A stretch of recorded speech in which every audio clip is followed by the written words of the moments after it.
അടിസ്ഥാനം നന്നായാൽ കെട്ടിടവും മേൽക്കൂരയും നന്നാകും. ഇവിടെ അടിസ്ഥാനം തറയാണ്. ഉറച്ച തറയെങ്കിൽ കാര്യം ഗംഭീരമാകും. ഗ്രൗണ്ട് നന്നായാൽ നമ്മൾ കുട്ടികളെ അടിപൊളിയായിട്ട് ചെയ്യും. നിശ്ചയിച്ച വേദി ഫാത്തിമ കോളേജിലേക്ക് മാറ്റിയത് ഇതേ കാരണത്താലാണ്. മഴയാണല്ലോ, അപ്പം മറ്റേ ഗ്രൗണ്ടിൽ ചളി ആയിരിക്കണം, അതുകൊണ്ടാണ് ഗ്രൗണ്ട് മാറ്റിയത്.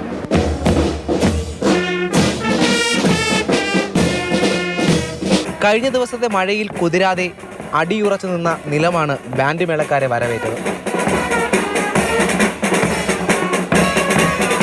ഇവിടുത്തെ നിലത്തിൽ പുല്ല് ഉള്ളതുകൊണ്ടും പുല്ല് നമുക്ക് ചെയ്യുമ്പോൾ കുറച്ച് ഗ്രിപ്പ് അത് കിട്ടും. അപ്പം ഒരുപോലെ അമരുന്ന വിരലുകൾ, ഒന്നിച്ച് പ്രഹരിക്കുന്ന കോലുകൾ, രണ്ടിനും ഉറച്ച കാലുകളാണ് തുണ.